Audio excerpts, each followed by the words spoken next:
Today we are going to listen to a great innovator in the field of optics and filmmaking, and then we are going exactly to focus on how the mind works and how to generate these new ideas. Era, could you please introduce yourself and what do you do for business? Hi, I'm Tiffen, and for many years I designed optics for motion pictures and television.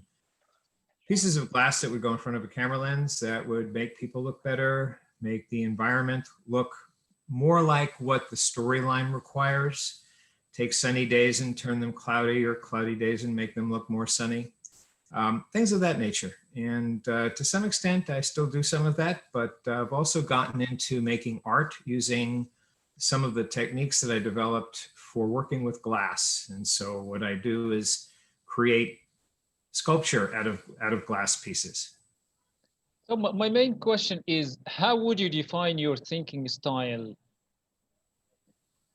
Well, I get my ideas from all around me, and I don't know that what I do is very different from most others, but somehow I've been able to come up with some interesting things that in some cases haven't been done elsewhere.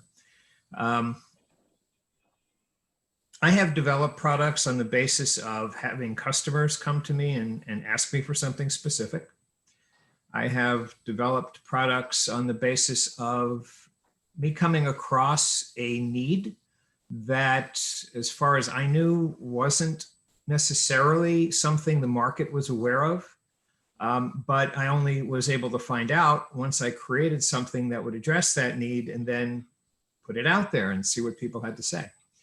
I've also come up with ideas that I think are interesting, but I have no idea whether there's a market for. And there again, the best way of finding that out is to go out and talk to people. Oh yeah, you mentioned talking to people. Like when would you decide that this is a new idea? And how do you get it? Well, if it's an idea in my field in particular, photographic optics, I typically would expect to be up to date on what's out there and what has been out there. On occasion, I'll find something that has been out there for a while I might not have heard of, but usually on a couple of times that's happened, it's because it's a relatively small part of the market that it addresses, and it just wasn't something I happened to have encountered before.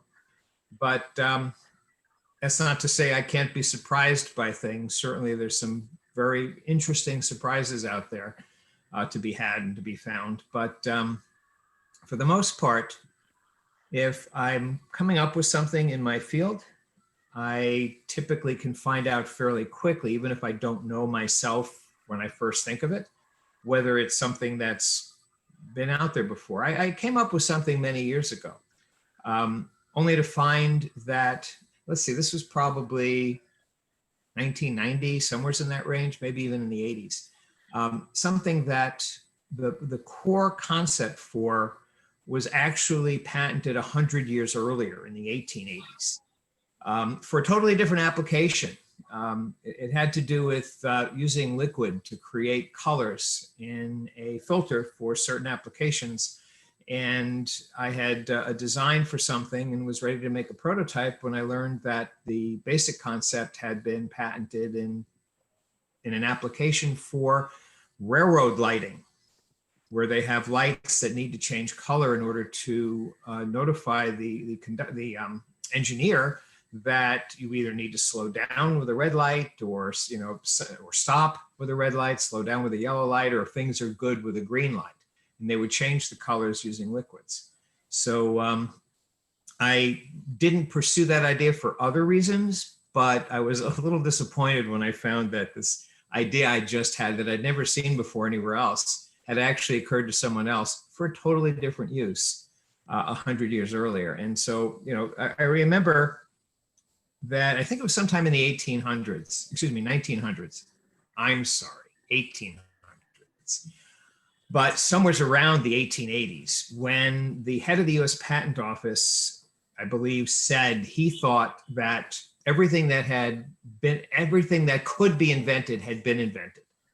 Of course, we've had millions of patents since then, But, you know, I could see how somebody at some point who could get into that position where when people are coming in with patent applications and a certain percentage are coming up with things that say, oh yeah, this has been around for a while, they might get that point of view. But fortunately, most people haven't, and they continue to think of it as something that there's a wide open, unlimited space for coming up with new and wonderful things.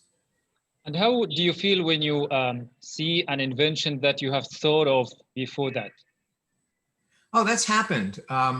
I recognize that what turns an invention into something of value is pursuing it, putting energy into it, putting time, resources, and thought and work into making it real. Just having the idea isn't enough. And so, you know, sometimes I'll have an idea and I don't decide to pursue it. And when someone else does and I read about it, that makes me feel good because I knew I wasn't going to do it. On the other hand, if it's something I'm planning on doing and I see someone's just done it, that hasn't actually happened to me. But should it happen, that would not be making me very happy. But that's, you know, that's the way of the world. And how much study do you put in your work? Well, I'm constantly reading. I have an interest in a wide range of things. Many years ago, 1984, actually, I was reached out to by someone from Hughes Aircraft. They were designing, actually, they built portions of flight training simulators for the military and others. And they had a problem fitting together the various video camera images that they had for their simulators. They had no way to take where one camera ended, or one projector actually ended, because they were projecting these on the inside of a dome, and could fit them into where the next one began. And so it was a problem because the hard edge going from one to the other was something that the pilots didn't like. So I came up with an optical solution for that. And the reason I was able to do that was not because I'd been doing this before. I hadn't been. This was a new application for me. But I had spent time at age 11 building a darkroom with my father and learning how to process film. I had spent time taking pictures. I had spent time understanding density of film and its exposure to light and processing and how all of that relates to an end product. I had spent time in making filters as I did, using a process that bonded two pieces of glass together that were optically clear, and so that you could use that for projection just as well as you could use it for taking pictures with a camera.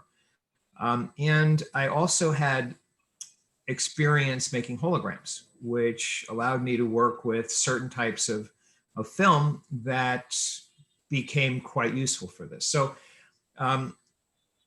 there's not a lot of people who have worked in all of these individual categories, but because I did, and because I, in general, am looking for things that don't necessarily fit right into what I'm doing right now, but might in some future application, I'm interested in things like that. So I was able to come up with a solution where my client, in this case, was not. After trying, I was told, for 2 years, I had a prototype. After they tried for 2 years and gave up, I built a prototype of what worked in 30 days. And I had access to far fewer resources than they had, but it was just me bringing a fresh approach, really, and having had certain experience before that came in handy. Perfect. So I have a follow-up question here. Like, how does your knowledge in one field serve into another? Okay, I'm sorry. The question stopped in my audio where you said, how does your knowledge in, and I didn't hear anything more. Yeah, so my question is, how does your knowledge in one field serve your work in another? Well, it does when it does. You can't predict something like that. The fascinating thing to me is that there's people out there doing all kinds of things with so many different circumstances. And they are far more numerous than I am by myself. And so I would expect the world around me to come up with applications and purposes and situations far beyond anything I could conjure up on my own. And so when, and that frankly was what happened with this situation with the simulators. They were looking around for an answer, and they had to find someone who did something that they could not. And so they reached out. They talked to people in different companies that were related to certain aspects of imaging. And one of those companies referred them to me. And then for 9 years after that, on an as-needed basis, I produced samples and were confirmed as prototypes, and then we produced product for them. So that's the case with me. I had something that I created initially. It was one of the categories that I mentioned earlier where I'm not sure if there's a market for it, but it seems of interest to me. And I got a call after I'd done that from a cinematographer I'd known for a long time, a fellow named Stephen Poster, who at one point was the president of the American Society of Cinematographers, certainly a longtime member of the ASC. And he had just finished a production, a feature film that he had shot, that he had a situation on it that he didn't have an answer for, and he wondered if I had anything in the way of a filter that might help. And so he explained it to me. And I said, you know what, I have something I think might work in that situation. Let me make some samples for you and test them out. Let me know what you think. And so I sent them out to him. And he got back to me a short while later by saying, not only did it work for his original application, but he has 2 or 3 other things he thinks it will work for that he wants to use it for. And from that, I then began making more sets and sending them out to more cinematographers. And ultimately, that became the ultra contrast filter for which I received my Academy Award in 1992. So originally there, I thought it was an intriguing product. It did something unusual that had never been done before that I had seen, but I wasn't sure if there was a market for it. And in this case, before I could get out there to do some market testing, I had the market come to me. I had someone who knew me, who knew what I did, and who asked a question suggesting, is this something you can do?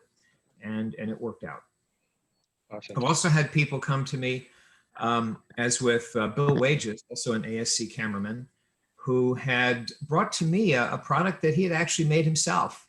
And he had used it as a diffusion filter. This was something that he had assembled out of materials that he got largely from a hardware store.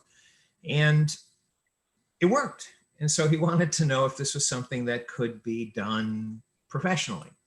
And so we talked about it. I made some samples for him. He liked them. And that became the Tiffen Glimmer Glass line of diffusion filters. And it did something really unique, which was all Bill's idea. He had the thought that if he made the filter have elements in the glass that sparkled in the light,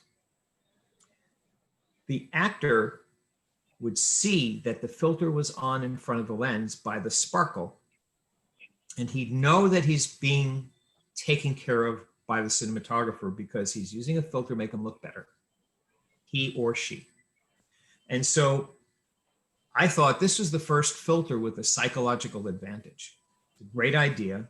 And what I was able to do that Bill wasn't was to turn it into a regular product line that had a consistent range of strengths, what we call grades, and that they would always be made the same way every time.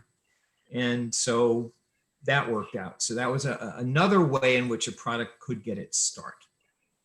Yeah, perfect. How do you test new ideas? Well, depending on the idea, the testing method can be very simple or it can be complicated. In some instances, you come up with something and you don't have the ability to test it yourself because it requires certain equipment or certain circumstances. You have to go out and find that or set it up. with someone else sometimes. And so that takes a bit more of getting out beyond what I can do myself.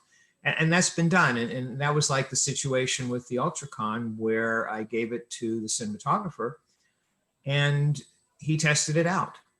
He is better at doing that for the most part than I would have been. I had taken images with it. I'd made pictures. I saw how it worked and what it did and under what circumstances it did. But I'm not a cinematographer. I'm not working with the tools cinematographers work with on a regular basis.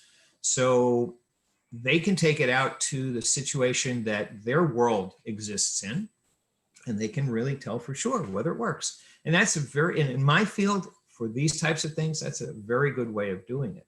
On the other hand, I've also created things that I was capable of testing and determining whether there was a benefit all by myself. Back in the mid 80s, I created something called the Easy C, which was a thin film of plastic, but it was not like saran wrap or cellophane. It had more body to it. But while being flexible, it also had one other unique property. It would stick to glass. It would stick to smooth, shiny surfaces without any adhesive at all. And sometimes you might buy certain products where, like a computer that might have something on the screen that is a little sales message on it, and you peel it off. Sometimes those labels are made out of this type of plastic. But the reason I thought to use this material was because this was the time when computer monitors were not the flat, dull black surfaces that they are and have been for years. But back then they were essentially CRTs, regular, cathode ray tube TV sets. And they were not black, they were gray. And the gray meant you could never get blacker than what the gray was. And so the contrast, the difference between highlights and shadows, white and black, wasn't going to be as good. And you also had this curved surface. TV sets used to be curved, and the glass surface was. And so it would reflect light from everywhere. It's kind of like working like a wide angle lens. It would pick up light from so many different places and reflect it right back at you. And if you're trying to read fine print, letters and things, words on the screen, and it's reflecting all of this, it's not good. And so a company named Polaroid, which way back when had invented, I think in the 30s, the Polarizer, had been producing a product that was a polarizer laminated between two pieces of glass with an anti-reflection coating on the surface so that you could place it over the screen, the monitor screen, and it would absorb reflections off of the gray surface of the screen so that it turned it darker and you could get more contrast. And it did not reduce the brightness of the lettering that was coming through by the same amount. In fact, the letters came through, if I remember correctly, about 2.5 times more intense than the black was darkened. And so you had deeper black, brighter letters, and you could read it better. And the anti-reflection coating, which is kind of like what you'll see on the end of a camera lens where it's reflecting like purple or blue, that reduces the amount of light that is reflecting off that surface, which typically is about 2% to 4%. And if you are not seeing reflections off of that screen, you could read the lettering and the words and the numbers much more readily. And so the problem with this, while it worked very well, this Polarizer from Polaroid, was that it was $120, and this was 35 years ago. It was expensive. And the other problem was that it had to be cut to size in advance, and there had to be a frame that went around it and had to fit your monitor. And there were several different size and shape monitors back then that you had to, then the stores that sold these would have to stock all of those. So they were expensive. You had to have the right size, so you had to stock more of them, etc. My father had asked me to look into that market, and I ultimately came up with an alternative where compared to $120 retail value, I had something that I built a machine to make that was turning out a product where the material cost of the product was 7 cents. Okay. The packaging cost a lot more than that. If I remember correctly, we put about $1 or so into the package, and the whole product sold for wholesale to a store at $4.95, and it would sell retail to an end user at $14.95. So it was far less expensive than the $120 that the Polaroid unit was. But this one was plastic that you could cut with a scissors. And we put instructions on the package so that you could fit this to the exact size of whatever screen you had up into a certain maximum size. And this fit like 95% of the screens out there. I started off making a prototype by taking a hot plate in our factory and a piece of glass, and I sandblasted the piece of glass to get a rough surface on it. I put it on the hot plate so it would get warm. And then I put a piece of this plastic over it and pressed it down when it hit the right temperature and was able to texture one side of this plastic. That textured side of the plastic allowed it to diffuse reflections. So you couldn't see the bright light or the bright window there. It was sort of a dull glow, but it was much, much dimmer than it would have been otherwise. It worked very much like, not quite as good as, but functionally almost as good as the anti-reflection coatings that Polaroid was using.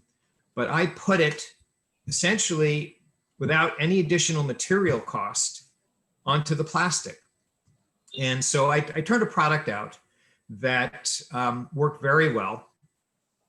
And I knew it did that without having to have anyone else test it.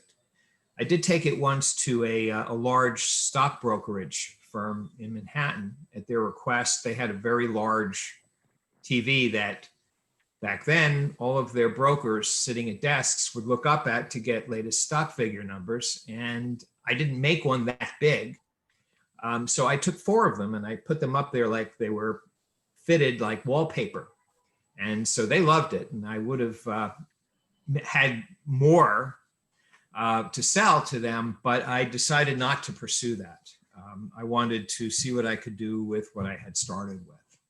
And ultimately we sold several thousand of these, but it didn't seem like I was getting the support from the factory that I worked in. And so it ultimately, I stopped that. But I still had requests, and I had a big dealer in Chicago that wanted to buy more, but ultimately I had to stop. Great. So the next question is, what's the difference between you now with experience and when you were younger with little experience? How much does experience affect this process? Oh, experience is a lot. But the fact is that when I started, I didn't have much experience, not in the things that I was about to set out to do. But I didn't know that. And I didn't know what I was missing until I came up upon it. And so I had, as I'd mentioned in a previous video, gone to college for chemical engineering. What I learned most from that wasn't the broad range of equations and chemical reactions and other things. It was, how do you find solutions to problems? Where do you go to get answers? And that was a lot for me, because that's really what I've been doing all this time.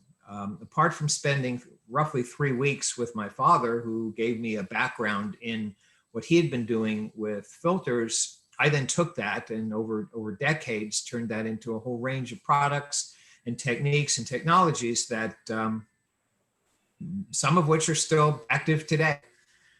But everything you learn is something of value, even if it's not what you had hoped to learn or not what you thought you would learn or not what you'd consider a success. I remember, I think it was the head of research and development at Kodak many years ago, had said that half of all the money spent on research and development is wasted. The problem is, until you spend it, you don't know which half. So having heard that a long time ago, I took that to heart. And so when something wouldn't succeed the way I'd hoped it would, I said, okay, that's something I know doesn't work. And so I know not to try that again, or if I do, I have to change something if I'm going to expect it to potentially work differently and work better. I think it was suppressed at the time.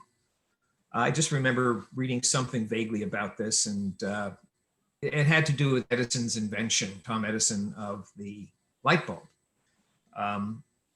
That there were far more failures in its development than initially, I think, was expressed, was made known. It wasn't easy finding what worked to make a light bulb. And I'm also reminded of the story that Walt Disney had given about trying to get financing. You know, he was a man who ran a cartoon animation shop and created Mickey Mouse. And he wanted to get into theme parks. He wanted to have amusement parks with rides and attractions and bring people in. And he had a different way of charging for it.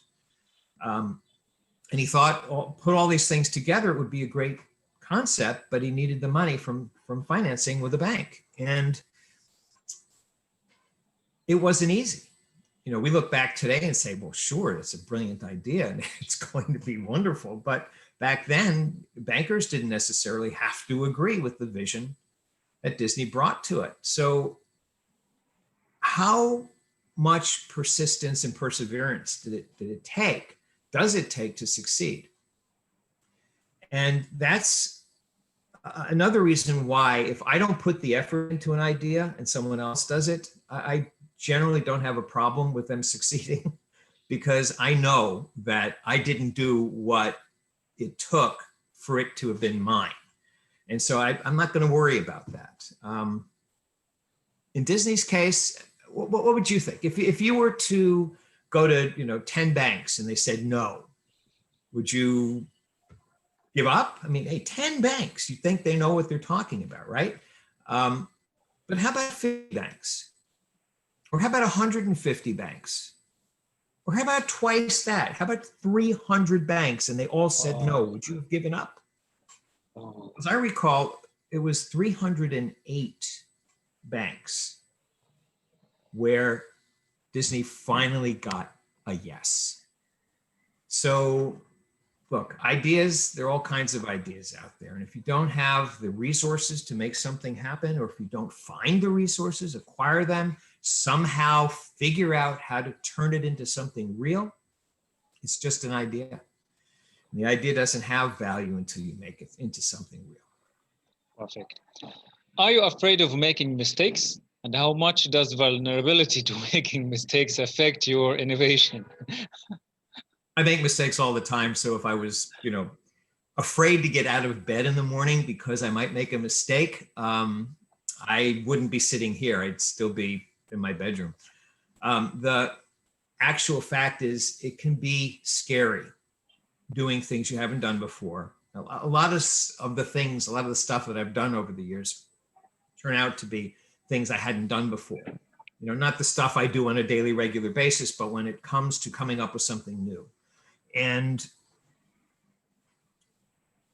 it's frustrating when it doesn't work. It's frustrating when you can't get that gratification that says, yes, I was right, I got it. But it makes it all the more valuable and all the more rewarding after you've gone through what it took to fail for you to find out what finally works, to be able to say, hey, I did all that, figured it out, and I made it work. And that is wonderful. So failure is just part of the process. You can't succeed at anything huge without the likelihood of failing somewhere. And so if you're really going to worry about failure, I think you're worrying about the wrong thing. What you should worry about is not trying and not worrying about failure or letting failure prevent you from trying. Because failure is a lack of success, but having a failure actually teaches you something. which might tell you, okay, that's not the path to go. Let's go down this path. And there you might succeed. But if you say to yourself, I'm not really up to failing. I don't want either for people to see that I failed with this. I don't want to do this if it's not going to work. And so I'm not going to do it. Well, if you think that, what you've just done is taken your chance of success from whatever it was, as small as it might have been in your perception of it, given failures, if you've had them. But if you say to yourself, I'm not going to try because I'm worried about failing, then you've guaranteed you will fail. You will not succeed. Because unless you continue at it, there's no chance of success. Yeah. So the next question is, how much do the market needs affect your kind of products and your kind of thinking? You need to have customers. You need to have people who are willing to see enough value in what you're offering to pay money for it, or to pay for something in return. Most of the time it happens to be money. In some cases, it could be, they'll use your product in a situation and you get to talk about it afterwards. You get a promotion from it. But for the most part, you have to have something of value to them at a price that they consider to be a fair exchange, that it'll be worth at least as much to them as what they're paying. And you have to know that what they're paying is worth at least as much to you as what you're putting into it. It's called capitalism. Yeah. So my next question is about your idea about your mind. Do you think you have hit the boundaries of your mental productivity or your ability to innovate yet? Well, if I knew what those boundaries were, I might be able to tell you, sure, I think I've hit them, but I have no clue what they are. I'm still coming up with things. There's stuff, I've had ideas that have sat in my head for a while, and I can think about them, and I'm working on some now that I could go through several days where every day I see it from a different angle, different point of view, and I see something I didn't see previously, even though it's based on something that I had come up with a while back or recently, but it's different. I don't sense a change in that. What's intriguing to me is it feels to me like I can still come up with unique things, different things, just like I could way back when I first got started in all of this. So I don't know that, I don't think right now, at least, that I've reached anywhere near what the limit is. I just don't know what the limit is, if there is a limit, because I haven't encountered it yet. I hope never to encounter it. But sure. I can't predict the future, so here we are. Yeah, great. How would you relay this knowledge to the next generations? Well, I try and keep close with my kids and talk with them about what's going on in their lives and what's going on in mine.